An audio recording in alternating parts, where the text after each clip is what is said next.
Good afternoon, everyone. If you can take your seats. I love this. How's everyone doing? Happy Thursday afternoon. Welcome to the State of the County. I'm Brandon Gingelbach, President of the Fort Worth Chamber. It feels so good to be out. I know y'all feel the same. I think we're going to have people in the back talking the whole program. Everyone's so excited to see each other. We're thrilled that you're here. Today is about Tarrant County, Texas, and talking about the wonderful county in which we live, work, and play. If you don't know a couple things about Tarrant County, so Tarrant County has 22 major highways. Tarrant County is the third largest populace, has the third largest population in Texas, and it's the 15th largest county in the country. The population front, speaking of population, has grown almost double since 1990, 97% increase in population in Tarrant County since 1990. And that has been such a blessing for us, the population growth from an economic standpoint, but it's also a challenge on the infrastructure standpoint. So if you don't know, the county, there's going to be two propositions on the ballot this year's election in November, two propositions for Tarrant County that I want to talk to you about.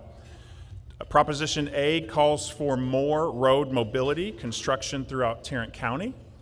And then Proposition B aims at keeping our public safety up to snuff with increased funding for our crime investigation, criminal prosecution, and victim assistance. More importantly, Judge Whitley and the Commissioners Court have made sure that the bond package will not increase our property tax rate. Judge Whitley, I want to tell you how much the Chamber salutes you and your public service to the community, and want to let you know and everyone here know that the Fort Worth Chamber proudly endorses the November Tarrant County bond package. So please vote yes in November. Speaking of our great county judge who we're going to hear from today, we have amazing elected officials. I don't ever want to go throughout a meeting without recognizing them. If you think your life was hard the past 2 years, try running for office and being an elected official. So with that in mind, could all the elected officials who represent us in this great community please stand to be recognized? Let's give them a huge round of applause.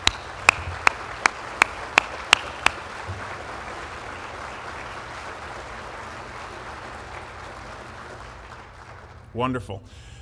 Also, we cannot go throughout the event here without recognizing our sponsors. The sponsors, those in the business community that allow this event to happen. And more importantly, these are sponsors that are visibly showing their appreciation and their thankfulness for Tarrant County, for the judge, for the Commissioners Court, and everything that this amazing county does. So I'm going to read off some of these sponsors here. Sponsors, you got some tables. You're more than welcome to do a little, team bonding or team company pride as I read through the names here. So our presenting sponsor is Sierra Bank. We're going to hear from shortly. Sierra Bank in the house. Okay, y'all are too scared to celebrate. I know I know Simmons Bank, who's sponsoring our Vandegrift Award. They're going to thank you, Lori. There you go. And then we've got three platinum sponsors: Baylor, Scott & White in the house. Frost. Yes. There you go. I heard you, Hadley. And then Encore. Okay, there you go. Encore table over there. All right, we also have gold sponsors and silver sponsors that we thank. Y'all, we cannot do this without our sponsors, so please remember these businesses and tell them thank you. All right, so the last thing I wanted to do real quick, we have some special guests in the house. Stage left is the Panther City Lacrosse Club. Yes. The fastest sport on 2 feet. If you don't know, this is a professional sports team that's in Tarrant County in Fort Worth. Their home opener is Friday, December 10th. The Fort Worth Chamber has 4 season tickets. We're actually going to give our tickets away to a lucky member in the Chamber to do this inaugural event. So please come. There's all new traditions and excitement. I'm going for the Panther Paw. I'm hoping this could be like a trademark. So please, we're grateful y'all here. Support Panther City Lacrosse Club. All right, so we're going to begin the program now. I want to welcome to the stage Lori Baldock, Fort Worth Market President at Simmons Bank. We present a Vandergriff Award every year, and Lori's going to tell you a bit more about it and then present the award. Thank you so much. Let's have a great event, everyone. Welcome, everybody. It is good to see everybody back out enjoying this beautiful weather that we've got here in the fall. And thank you, Brandon. As Brandon said, the annual Vandergriff Award was established in 2011 in memory of Tarrant County Judge Tom Vandergriff. The award honors a legacy individual or organization whose contributions positively impact not just Tarrant County, but the national scale. Similarly, Simmons Bank regards social and civic responsibility as an inherent part of everything we do. It guides not only our business policies and practices, but also our corporate culture and community outreach. Our focus in the footprint here includes economic development, financial literacy, youth development, health and human services, and arts and culture. We recognize that a better quality of life for everyone is our responsibility in this community. As a community bank, we realize that helping the local community goes far beyond our own backyard. This year, we are proud to recognize an individual whose legacy will also continue to pay countless dividends for generations to come. Ladies and gentlemen, we are honored to present this year's Vandergriff Award posthumously to Dee Jennings, longtime president and CEO of the Fort Worth Metropolitan Black Chamber of Commerce.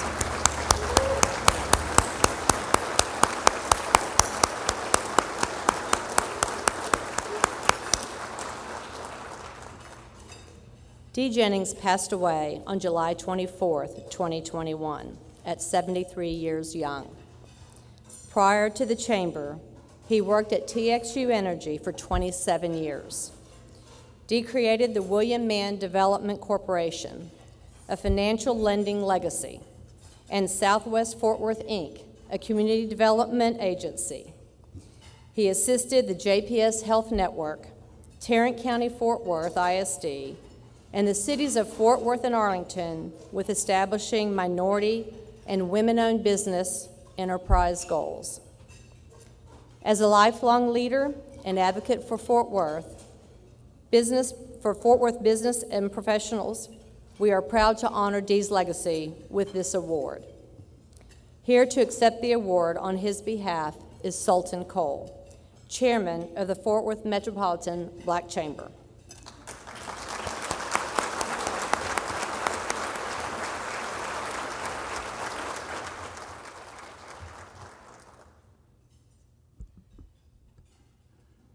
Good afternoon.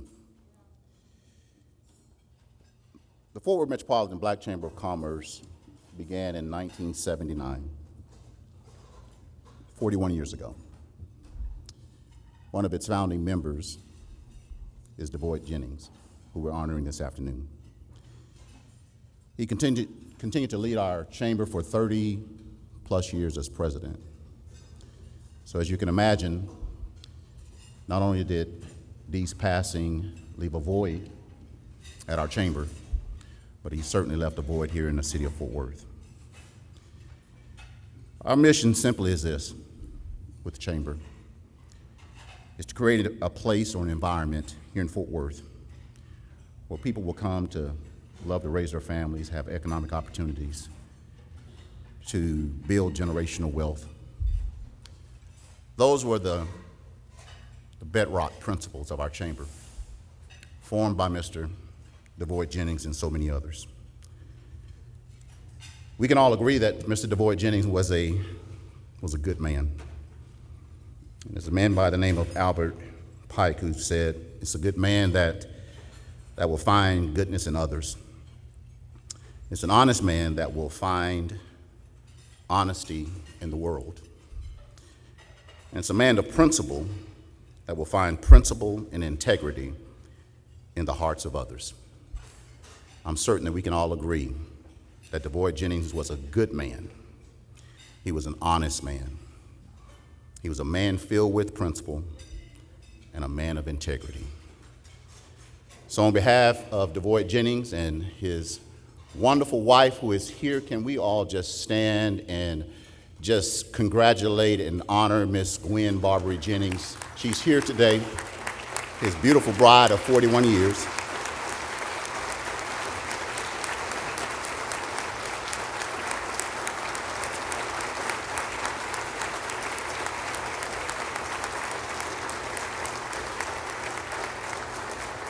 Thank you, Ms. Gwen, for sharing DeVoy with us. His best friend from childhood is here as well, Spanky, and of course we have our staff from the chamber and many of our board members who are here today. So again, we say thank you.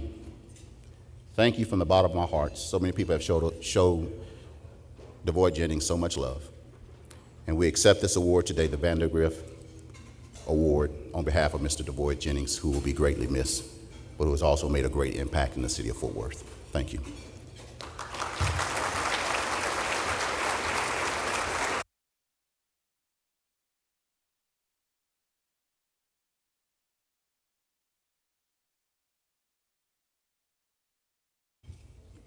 I know that you're terribly proud today, and we all recognize his accomplishments very proudly.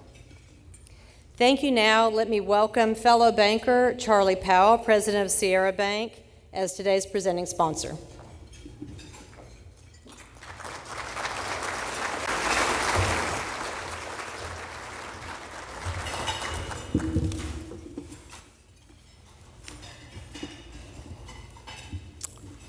Lori, thank you very much. I'd be remiss not to say this, Chairman Cole. I had the pleasure of serving on the Metropolitan Black Chamber of Commerce. I knew Dee Jennings 25 years. Ms. Gwen, thank you again so much for you being here, and we're going to miss that smile and that humor that so many of us worked with him so many years for. So again, congratulations. Also, Chairman Cole, Sultan, is chair of the board of our chamber, but he's also a preacher. So how I drew following a preacher, I don't know, Glenn, but I'm going to try to get through this. It has been Sierra's privilege for the past 5 years to be the presenting sponsor at this luncheon. We're not going to do a big advertisement. Sierra currently has 8 locations in North Texas. If things go right, construction's finished on time, we'll open our 9th location in Burleson on December the 1st. We're a 4th generation family-owned independent banking organization established in 1890, and we're just about to hit our 900 million asset size. So again, thank y'all, Fort Worth, for supporting us and supporting the bank, and we're here today to support Glenn and this chamber. I will take one moment. I don't have this chance. Many of you know, like many of y'all, we serve on various boards across this great county. I have a pleasure today, as I have most of my Fort Worth management team sitting here. I'm not going to embarrass them, introduce them, but I'm going to take the time publicly to tell them thank you, because they provide me the time to spend in this community, because they do a dang good job back at the bank.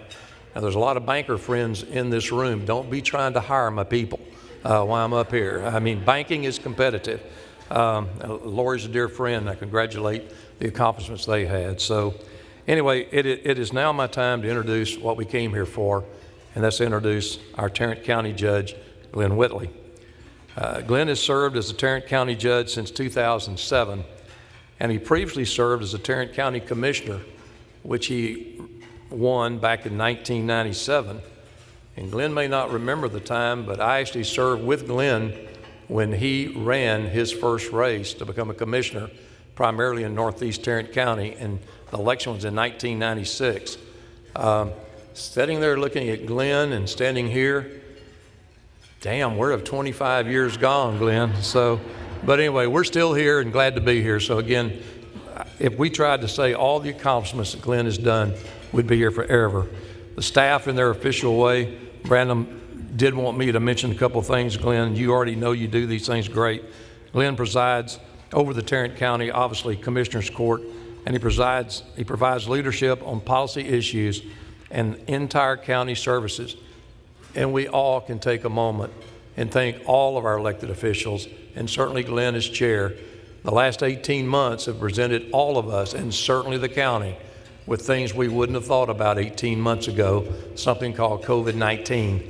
So again, I think we owe a special round of applause to Glen and all our individuals in Tarrant County that have got us through this problem. So Glen, thank you again so very much.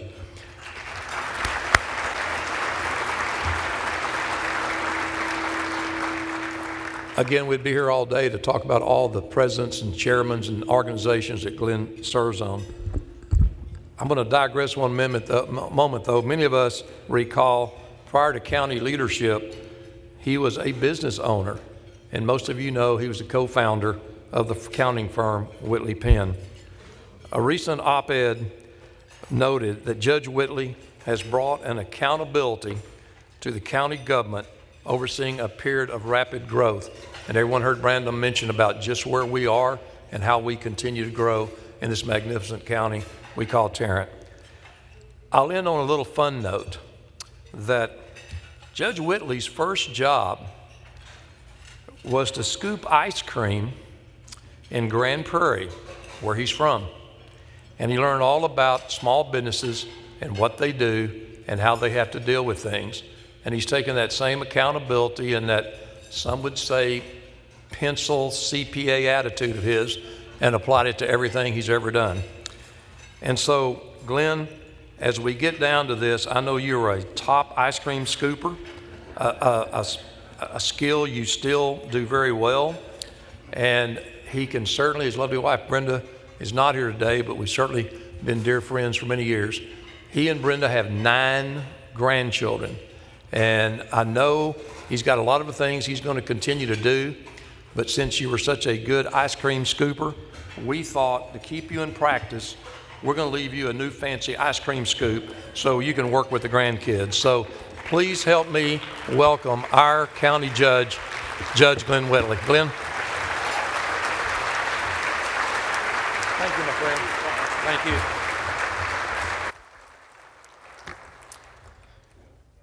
Believe it or not, when we get together at the household and the ice cream is brought out, because all the grandkids love ice cream, I am the one that gets to scoop the ice cream.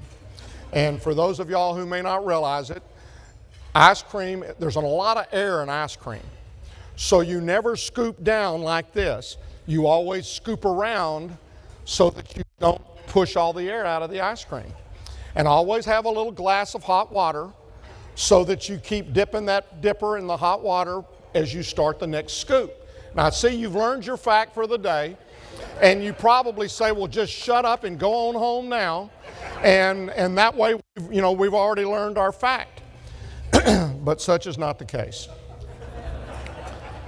As I always do, and if you've been around me for the last 14, almost 15 years now, you know that I always start any talk that I give by first recognizing the veterans. We're going to have a problem today because I'm going to talk real loud like is normal, and so you're going to have to bring my mic way down because I almost could take the mic off, and if it keeps reverberating, I probably will. Veterans, stand up.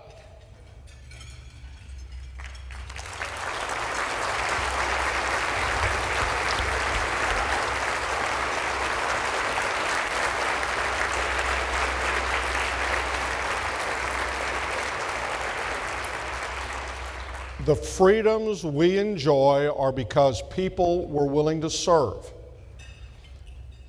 Most, when they came home, were as heroes, except for the Vietnam War. And unfortunately, they got caught up in a political debate and oftentimes were not appreciated or welcomed home in a friendly manner, and for that I always thank them and apologize for the way they were treated, and you should too.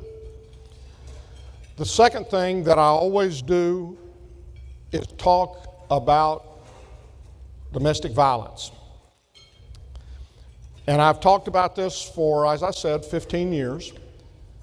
And what I always try to say here is an excuse. Never for beating a spouse, a child, anyone for that matter. And I really try to challenge the men in the room to talk about it, whether your group is a group of 3 or a group of 30 or a group of 330. If someone grew up in a household where there was abuse, they think it's regular, they think it's routine, and that it's... I will guarantee you I can talk loud enough that these people in the back can, and Chelsea back there will be more than glad to tell me that.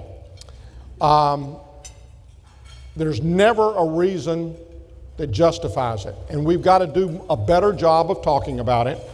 And for the first several years, I said, you know, that's kind of where I stopped. And I'll bet you that somewhere in this room today, there is either someone who has been abused, or maybe even someone who abuses. And what I'm here to tell you today is we got a DA, and what she's saying right there, not in my county. So we've talked about it. We've said tell people it's not right, convince them, urge them to stop. But what I'm telling you today is if you continue it, we're going to give you a new place to stay. We've got the sheriff right back over here. He'll be glad to give you 3 square meals a day. And we're going to keep you there for a while because it's not acceptable. It never should be. Let me go back for just a second. I really want to emphasize this. We've had a lot of experiences with COVID, and we've talked about it in terms of the pandemic. Look at those statistics. In 2019, we had 8 homicides from an intimate partner violence. In 2020, what happened? We told everybody to stay at home. Well, unfortunately, that meant that the abusers stayed at home also. And so that number went up to 20 homicides. Hopefully it's going to start the other direction. I'm not sure. I can probably find out pretty quick because our DA's here too. I want my partners, I want the other elected officials from Tarrant County to stand up because, folks, it's not done at the court level. It's done throughout the county. Here, I do have one of my partners on the court, Devin Allen. Commissioner Devin Allen is here today. I have representatives of the other ones, but they're out doing other things. But we have the sheriff, we have the county clerk, we have the district clerk, tax assessor, collector, constable, DA, as I mentioned earlier, Commissioner Allen. We work together as a team. And that's important because a lot of times, y'all can sit down. A lot of times you just think, well, it just happens and the Commissioners Court is the one that runs everything, and that's just not the case in county government. We're all elected by you, the people, and so we need to collaborate and not dictate. And we do that, and I think that's what's one of the big strengths of Tarrant County. Now, the other part, we are full-time, but we also depend very heavily on our staff. So I would like for the other Tarrant County employees to please stand up at this time.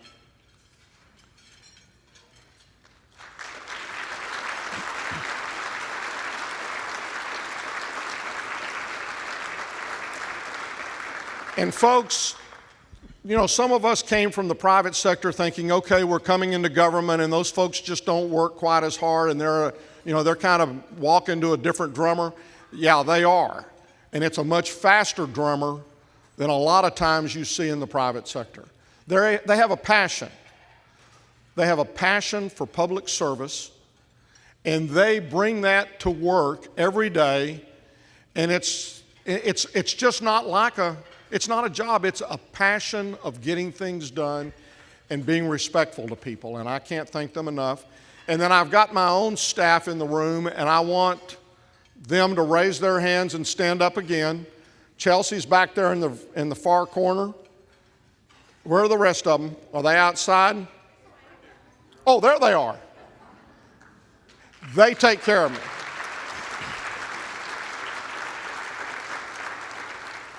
I have been extremely fortunate through my career to have some great employees. Chelsea's my newest. She is my chief of staff, and she's still getting used to me getting up like this and just talking. And she'll, she's getting used to it, as I said, but she's got a red folder back there that she's going to wave if she really feels like the time is about up. I'll show them the red folder. Eric knows how well that'll work, but it'll do fine. The county. I said all of that. I introduced all of those people to be able to say to you that we are financially sound. We're fiscally sound. We're the third largest county. We have the lowest combined county hospital tax rate of any of the 6 urban counties in this state. And that happens because all of those folks who I introduced work at being conservative and using your tax dollars very effectively. Our pension plan, you hear all the time about different entities whose pension plan is upside down. Ours is not. It's 87.9% funded right now. Well, we were a little bit more than that, but they changed the estimate on future earnings and lowered it a little bit, so that took us down. We were right at 90%, which is where we've kind of targeted to be, and we want to do better, but we're still working on that. Census, you mentioned, Brandon mentioned earlier that we had grown 97% since 1990. Now just think about that. We've almost doubled in the last 30 years. We grew 300,000 in the last 10 years. And I want you to remember that as we talk about some of the other things that we're going to talk about. The tax rate when I took office, I believe, was slightly over 27 cents. It's now about 22.9 for the county. And everybody's, I've heard, I'm a CPA, I know the math. See people say, well, yeah, but I'm still paying more in taxes. Well, yes, you are, because the value of your home is appreciated. But the rate has come down because we continue to have more and more people coming here. And that's what's helped, and it's helped your rate come down. And I really think you want to be in a situation of where maybe your taxes are going up a little bit, because that means the value of your home, which is in most cases the largest asset you have, that means that's going up in value also. And quite honestly, I think it's really gone up in value the last couple of years. So what you're seeing here is the effect of that growth. It's time to redistrict at the county. We have grown by 300,000 people, but it's been spread around to all parts of the county. So when the consultant that we're using to redistrict and came to us, they said, you really don't have to do anything. Y'all can just stop and go home and not have to change anything. But what the court said is, no, let's look at it. Let's see if maybe we can, talk with people, give people an opportunity to come in with some public input, and then we'll listen to that and we'll see if we think we need to make some changes. So we're going to do that over the next month or so. Here is the calendar of some of our public hearings that we're going to have. And then we hope to have this completed by the first part of November. The county is responsible for redistricting not only the commissioners' precincts, but also the justices of the peace and of the constables. Now, we're not going to do the justices of the peace and the constables right now. Those do not have to be done based upon population. They can be done more based upon volume of work and where that work is coming from. So that will occur later on, and then we will see if we need to make some changes after we have the public input to the commissioners' precincts. Okay, I wish that I could have given this talk today and not mentioned COVID-19, but unfortunately, it is still the elephant or the donkey or whatever you want to call it in the room. And I say it's the elephant or the donkey because unfortunately it's become political. And I think that's one of the saddest things that I have to report about all of this. But we do,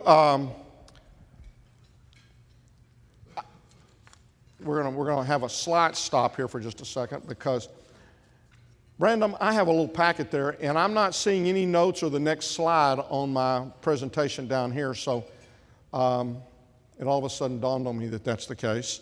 And they'll flash something up maybe in a minute, but yeah, that'll work. I'll get there. I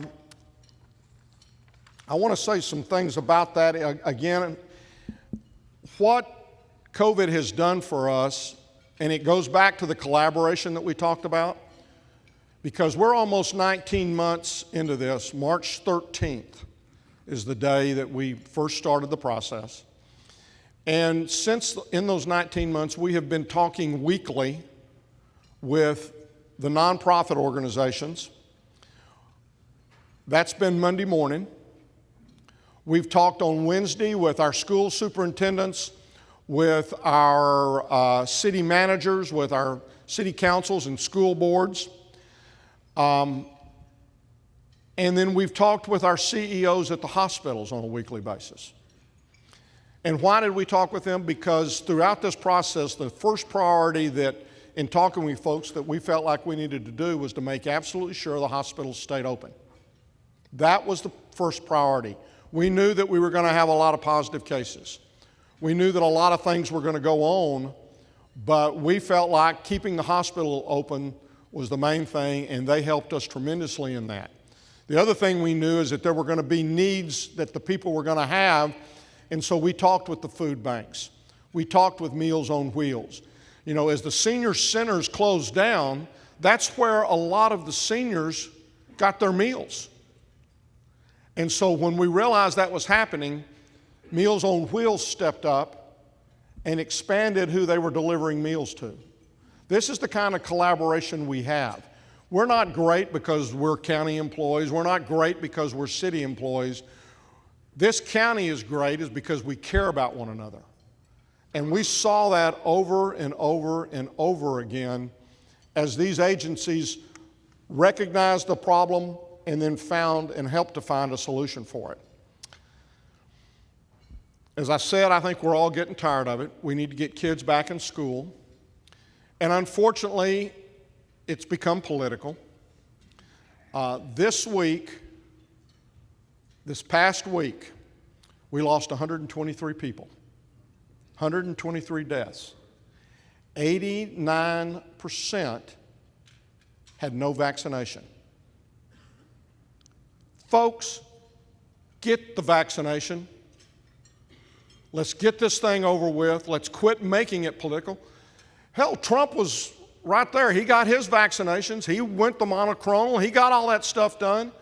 Why some of my party believe that that's not the thing they are to do? You know, these things are a blessing and a curse. They have made us all experts about a lot of stuff that we don't know nothing about.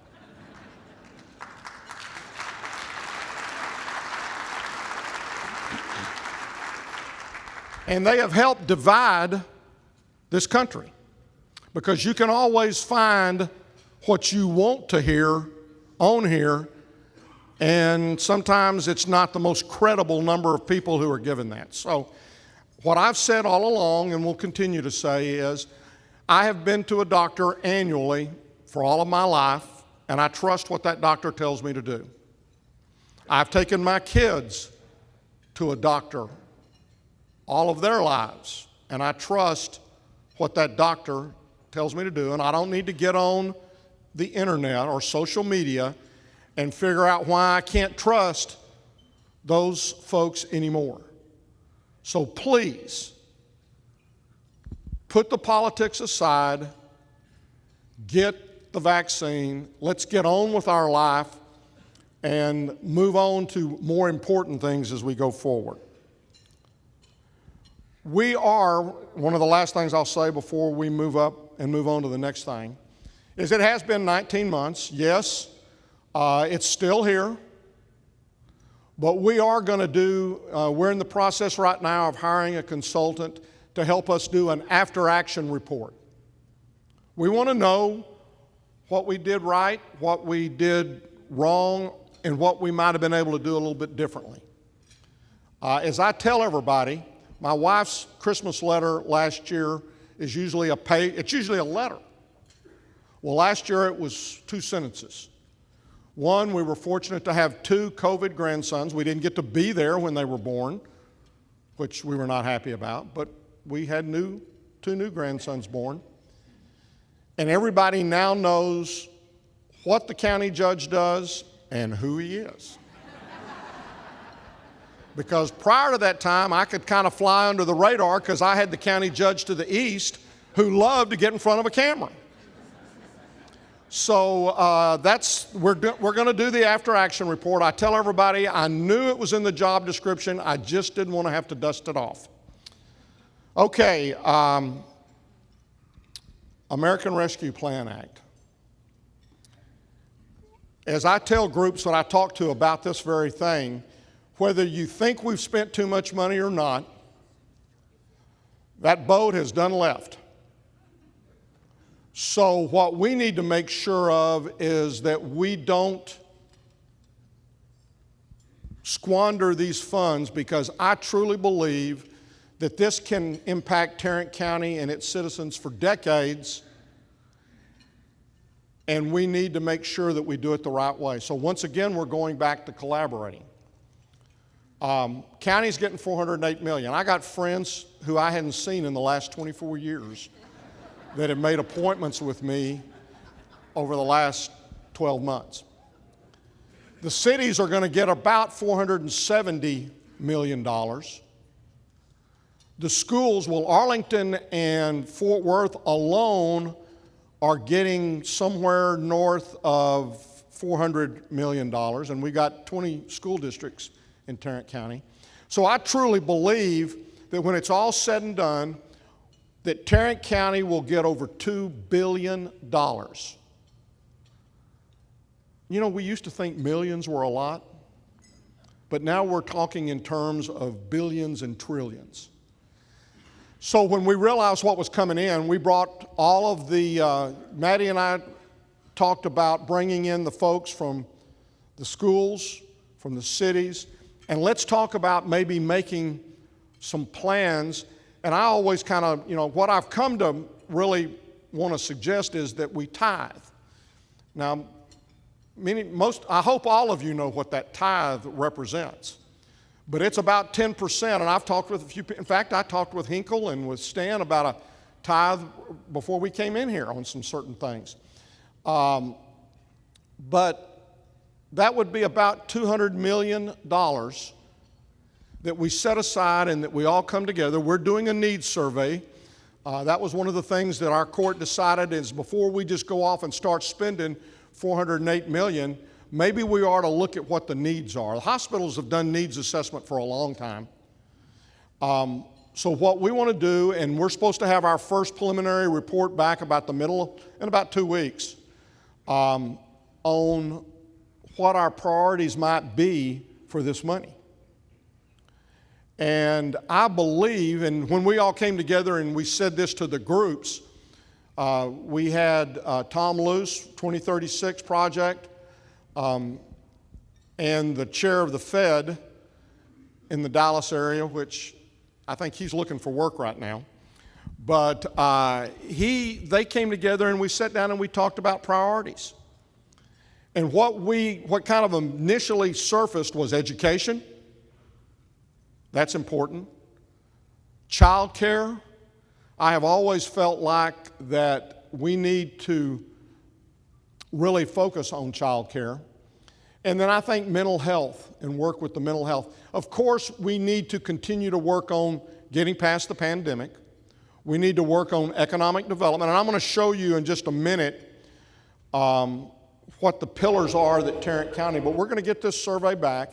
And I hope that all the cities, and I hope that anybody that got the funds will come to the table and at least dedicate a little bit of that to working on these top priorities. Childcare, I tell the story that when my wife and I were married in '76, so we're just past 45 years. I think we're going to make it. There's times when she might wonder otherwise, but she was a first grade teacher, and they were coming out with this new concept, and it was called kindergarten. And why? Because the kids weren't ready for first grade. And now, 40, 45 years later, what are they doing? Pre-kindergarten. And why? Because the kids aren't ready for kindergarten. And I hope we don't have to wait 120 years to realize that as a society, we've got to help mothers, a lot of single mothers, but we've got to help everybody get their kids prepared for education. And that means we start at 6 months, or we start at a year, or we start somewhere in there, but we got to do that. So even though, what you're thinking out there, well, what role does county have in education?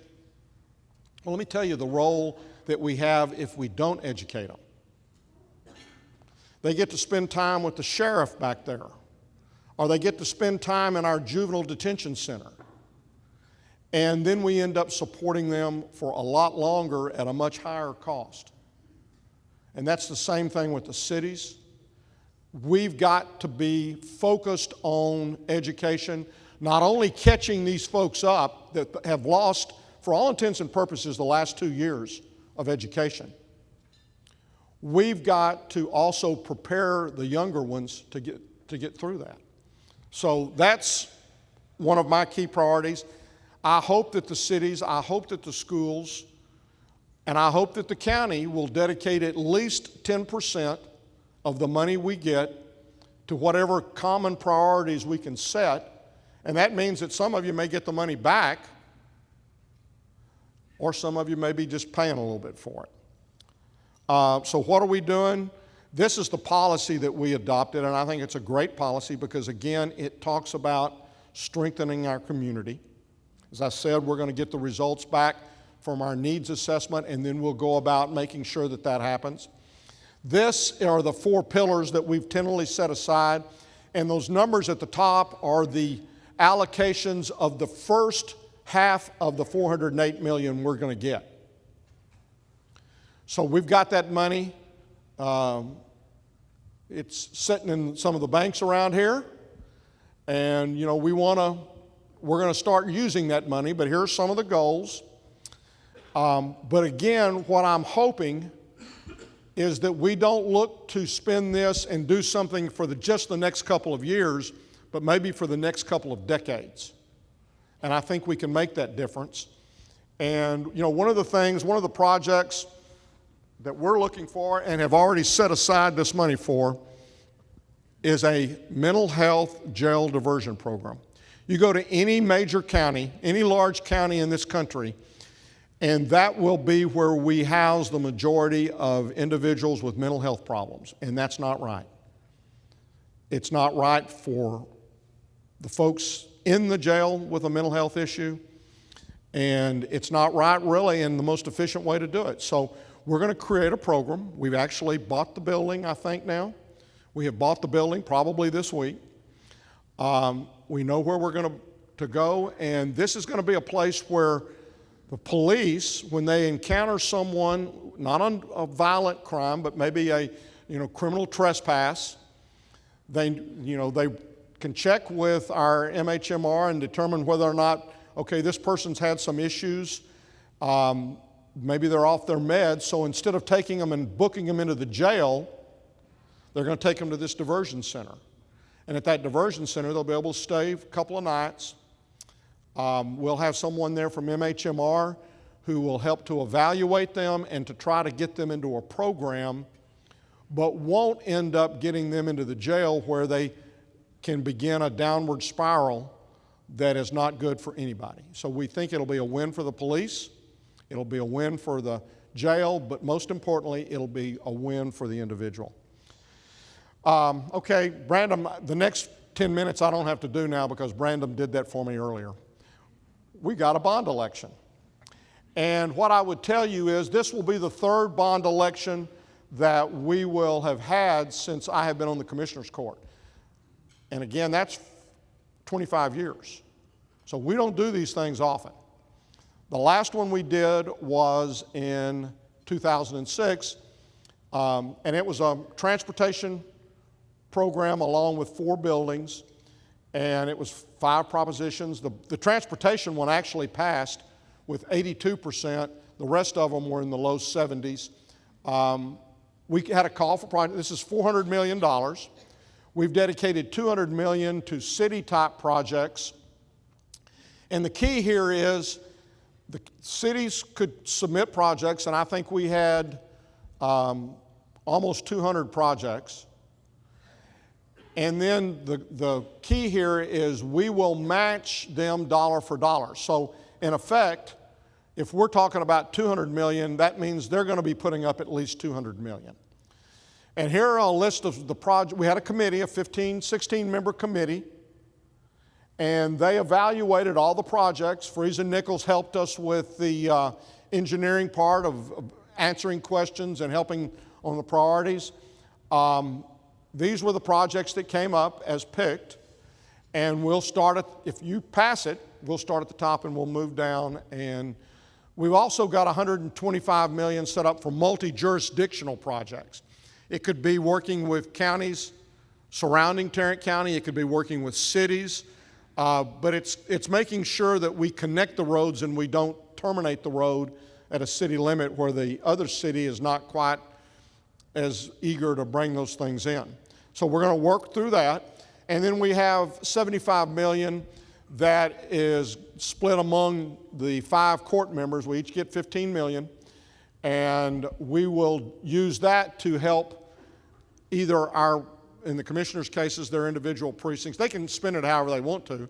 Most of that will be spent in their individual precincts. And then I will have $15 million that I can spend and plan on spending before the next county judge gets elected. Shake your head, Mr. Manius. It'll work. It'll be okay. It'll be okay. On projects throughout the county. And so we're excited about this because, again, how many new people came in the last 10 years or in the last 30 years?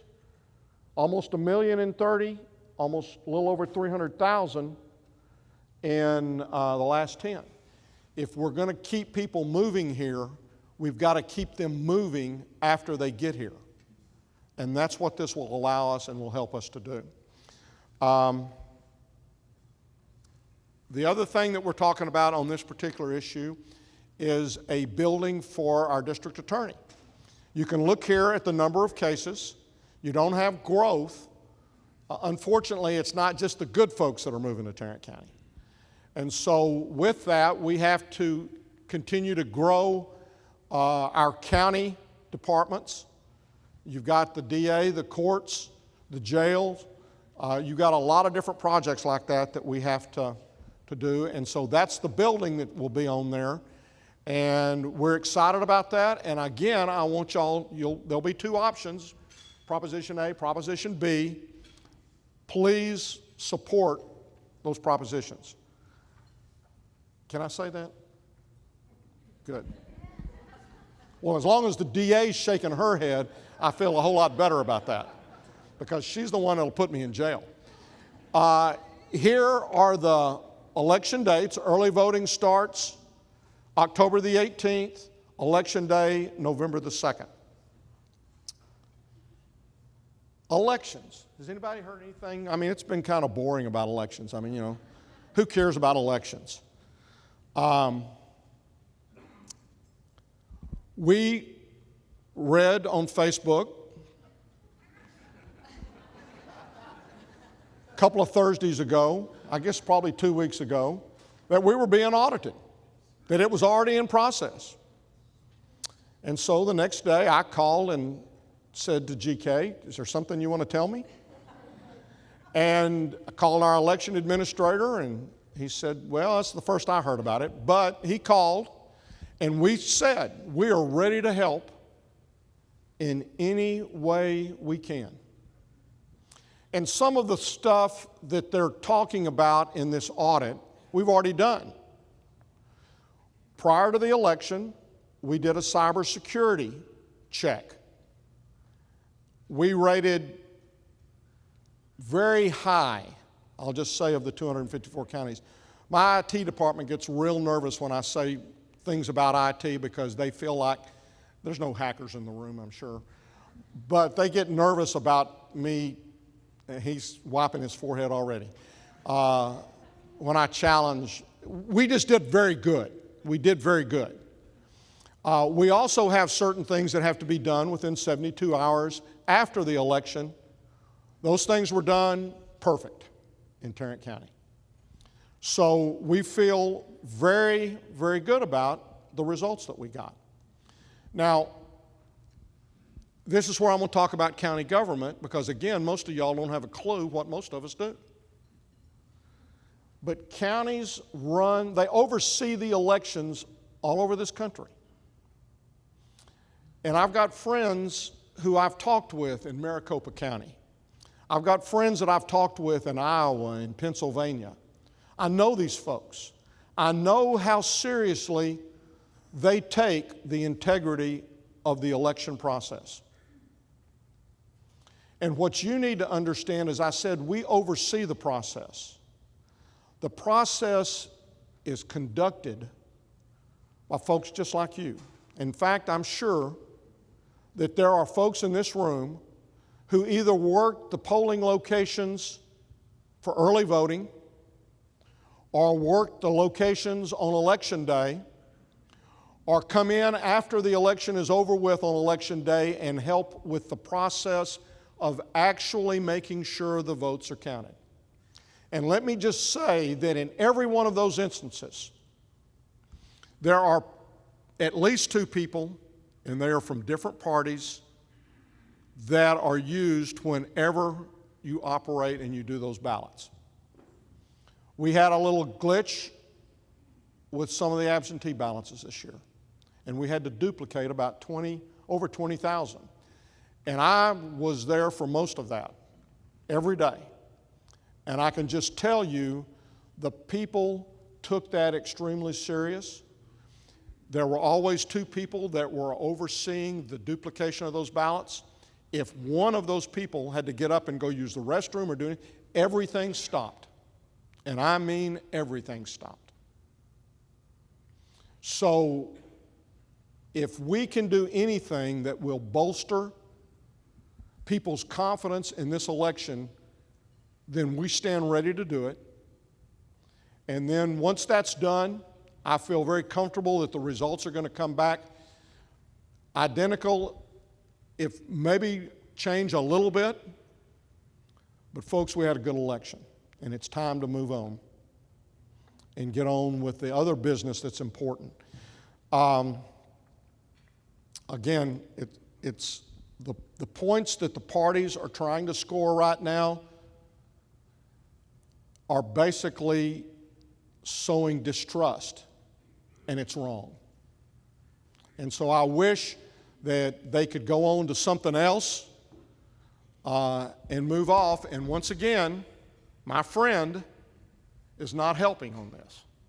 Social media is once again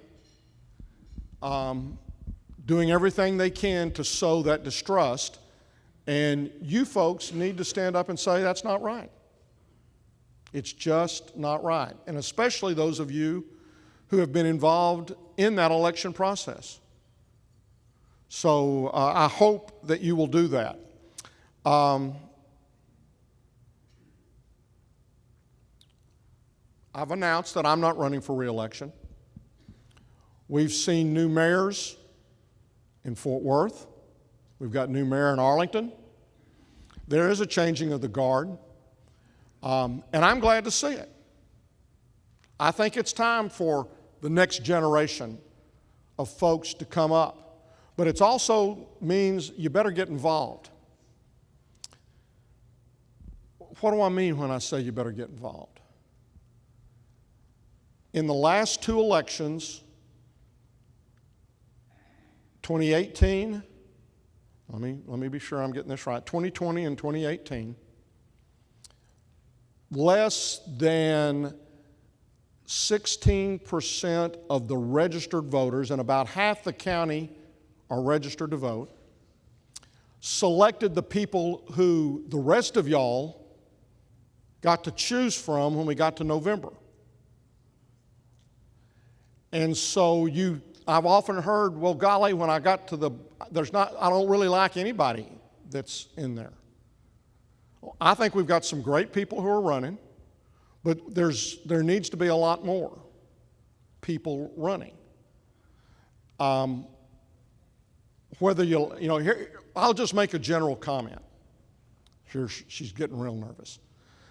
Why, out of a country of 300 million people, are our choice two old farts that are they're just a little bit older than me, the only two choices we got? You folks need to encourage business-friendly people who are willing to, we've become our state has become a whole lot like Washington. And I firmly believe it started in 2006. And it started when Dan Patrick went to the Senate. Now Eric says, okay, here he goes. He's getting ready.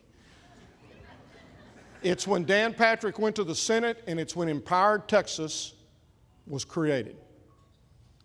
And it's time for all of us to get involved and to encourage people who are willing to at least hear the other side without demonizing the other side, and giving everybody an opportunity to have some input into this thing we call democracy. And so I hope, that's not me, I hope that you will get involved, and I hope that you will make contributions, and I hope that you will find people to run who are business friendly, who are looking at where we need to go as a county, as a state, and as a country. Because we're called the United States, not the divided states. And unfortunately, right now, if one side is for it, the other side is against it, just because we're scared to death that somebody might get a little credit for something being done. So get involved and quit letting the tail wag the dog. Get out, get involved, and get people who will be open-minded, who will listen without demonizing anyone who disagrees with their way of speaking. Okay, 1 o'clock. I told them, they told me, don't you even think about standing up. Because they told me that if I finished at 1, somebody could ask some questions. And so we're going to see who wants to ask some questions. Chelsea, do I have Sarah's supposed to handle this. Where's Sarah? There's Sarah. Sure. Ooh, the oyster shucker. Hold up your hand. Long story. So easy. Just don't shuck oysters for the first time without watching a YouTube video how to do it. And if you do and get injured, I know a good place to go. So Mike Sanborn, Baylor Scott and White All Saints Medical Center, and you alluded to this, that in a little over a year you're going to be retiring, and there's a lot that's going to happen obviously over the next year in 2022, but what do you think are the key things that the candidates that are looking to be the next county judge should really be focused on? Well, keeping the county fiscally conservative. The transportation issues, folks, as I said, if you want to keep them moving here, you got to keep them moving after they get here. We've got to get things going again. We've got to get past COVID. And so I'm going to say it one more time. If you ain't vaccinated, go get the damn shot. Your doctors are going to tell you to do it. So trust them, go get the shot. And keep working together. Mike, I can't even begin to tell Mike and the other hospitals how much I appreciate the way they collaborated together to keep and to be sure that they were kept open. And folks, we saw that in a lot of different areas. The goal with the money we're getting and we're going to be distributing, that's the thing we talked about with the nonprofits. We're not going to try to create new departments for the county or new agencies to go out and to help us get kicked back off. We're going to go to those agencies that have been successful, the food banks, Meals on Wheels, those who have had a history of being successful in the jobs that they're doing. What we want to do is maybe help provide infrastructure. Now, remember, that's infrastructure, that's not people, because after 3 years when that money has to be spent, if somebody's just hired a bunch of people with it, then you're going to have to figure out how you're going to either keep those people going or you're going to end up cutting services. We can't do that. Next question. Eric, what's your question? Oh, you got one. Where is? Oh, there it is. Judge Hadley Werner with Frost. Thank you for everything you do and the county leaders do for our great county. It's why everybody wants to move here, and we've seen that growth, and we are probably the #1 hotspot in the country where people want to move. So as a follow-up to Mike's question, what's our biggest thing we've got to address over the next 12 months as a county? What's the biggest challenge we have, and how do we get that accomplished to continue to make this the best county in the country? Workforce. Workforce Solutions. Judy McDonald's here. We've got, how many restaurants have you walked into lately where you haven't seen a sign out front that says, we're hiring? We've got to educate folks. It doesn't have to be a 4-year college degree. Gene's here. We can do that with certifications, with associate degrees. The workforce is critical. And I want the workforce to continue because, I never thought I would draw Social Security. When I was 40, I thought this thing's going to be gone. Well, I'm 68, and I'm going to draw that check because I've been putting in on it for a long time, and I want other people to continue to put in so that I can continue to draw it out. Education is critically important. If we can find a way to get people through high school, that helps. That's at least one step. But we need to get them to that associate's degree or to that college education because that means a whole lot more. And that will be attractive to the companies that are looking to move here because they've got to feel like they've got either one, they have an educated workforce, or they have colleges and universities that are willing to design programs to help them with that. TCC, thank you for everything you've done. Gene, Ken, I appreciate all of y'all and what you've done from that standpoint. Other questions? Y'all want to go home, don't you? Eric, surely you got a question.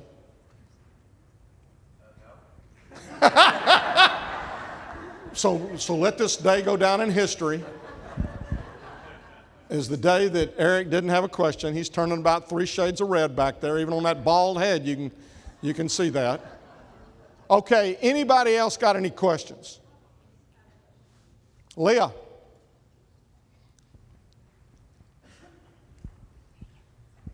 Thank you. Thanks for all the information you shared today. It's always good to be here hearing what we all can do to get involved in our county.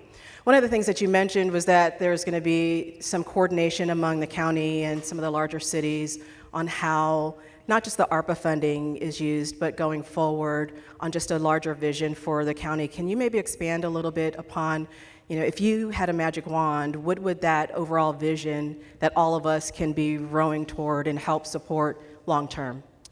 I'm going to start off where I mentioned, and that's child care. I believe that child care and after school care is going to be the key to catching up for the after school especially. But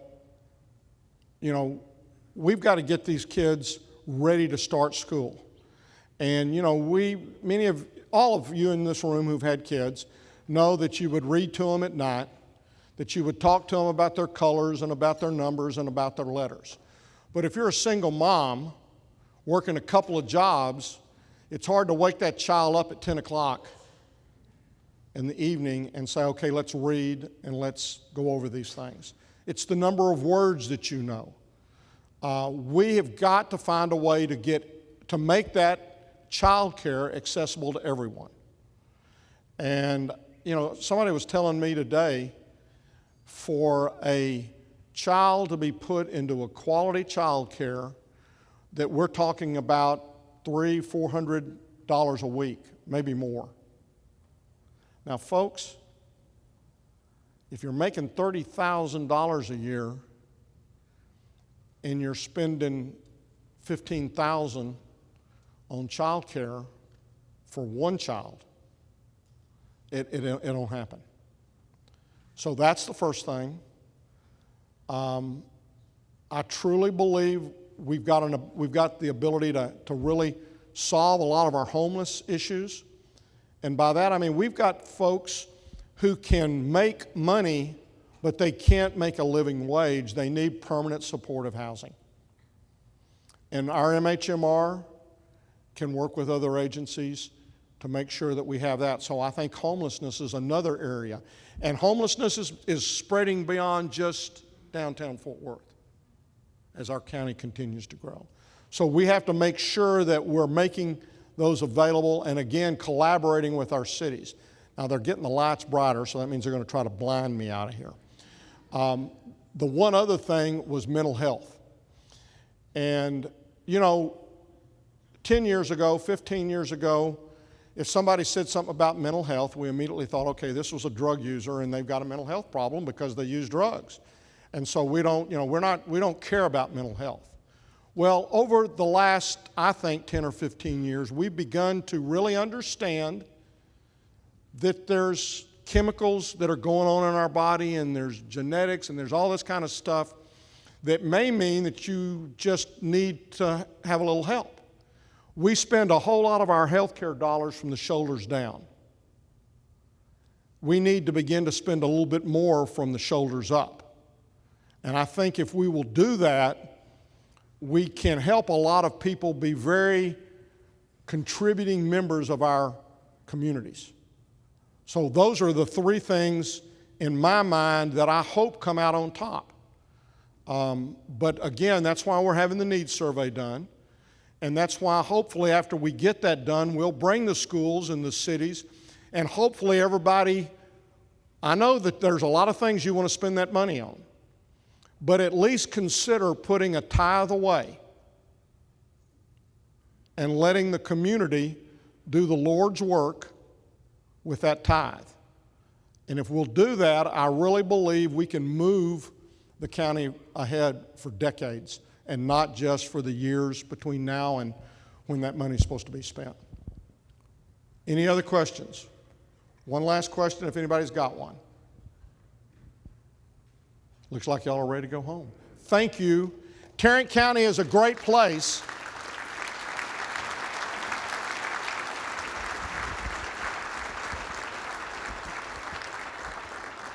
Tarrant County is a great place because of the businesses, the Lockheeds, the BNSFs, the American Airlines, the mom and pop businesses that are the Freeze and Nickel. I'm going to look around the room and I know I'm going to miss a bunch of you. But y'all are the reason is because you're willing to get out and do more and not just make your money and go home in the evenings.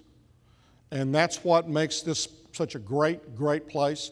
One other thing I'm going to mention, maybe two. This past weekend, Arlington had what they call Ramblin' Roads. I have been saying that there's no reason in the world why South by Southwest should be in Travis County or in Austin. Their traffic is terrible. They don't have near as many venues as we have up here. So this past week, Arlington created the first Ramblin' Roads. And I think that over the next decade, we're going to see that grow to be countywide and they won't even be talking about South by Southwest anymore. It'll be a thing of the past. Second thing, maybe even more importantly, one of the most exciting things that is happening in this area is the National Medal of Honor Museum. Kristen Vandergriff is over there. She's working with that group. Folks, that's going to be in Arlington. It's going to be at a venue sitting between AT&T Stadium and Globe Life Field.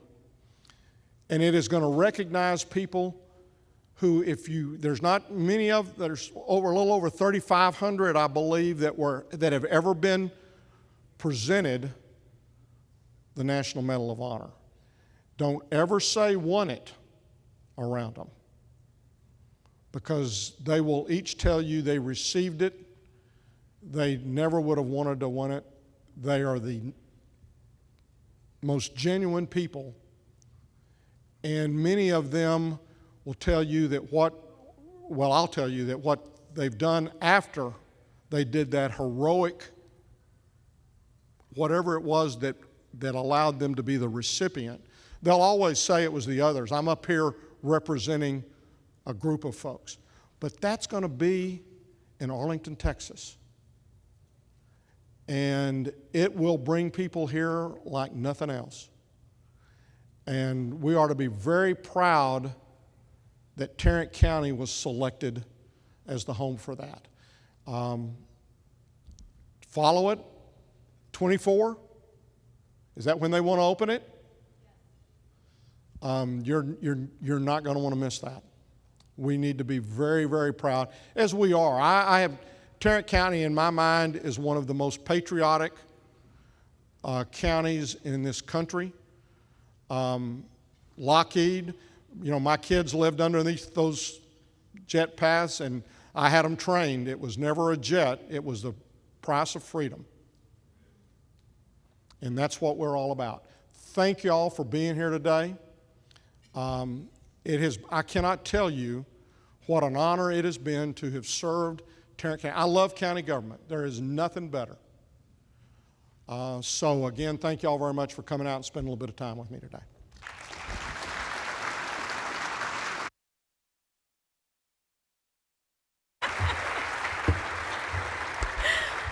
Just a quick couple of comments, and then we'll be dismissed. First, thank you, Judge Whitley, for coming out of your shell and providing such valuable insight on all things Tarrant County. It's great to hear about everything that's happening from your perspective, and you know this. We're all so indebted to you for all that you have done and you continue to do to make this community the great place that it is to work and to live. We're indebted to you. Following our event today, you will see Tarrant County staff in the lobby selling books that highlight the efforts of the county and our community in response to the coronavirus pandemic. Profits from each book sale will benefit the United Way of Tarrant County, and so please look for those staff members out in the lobby as you leave today. Some big thanks. First big thanks is to Sierra Bank for being our presenting sponsor today. Thank you for the contributions that made this event possible. All the other sponsors who are in attendance, the Fort Worth Chamber is deeply indebted to each one of you for all that you do to continue to allow these events to go forward. To everyone who came and participated today, it's a wonderful thing to see. Going back to Brandon's original comment, wonderful to see faces and smiles and people who are looking at their watches. And so I will now shut up and encourage you to leave and have a great day, and we will see you again soon. Thank you.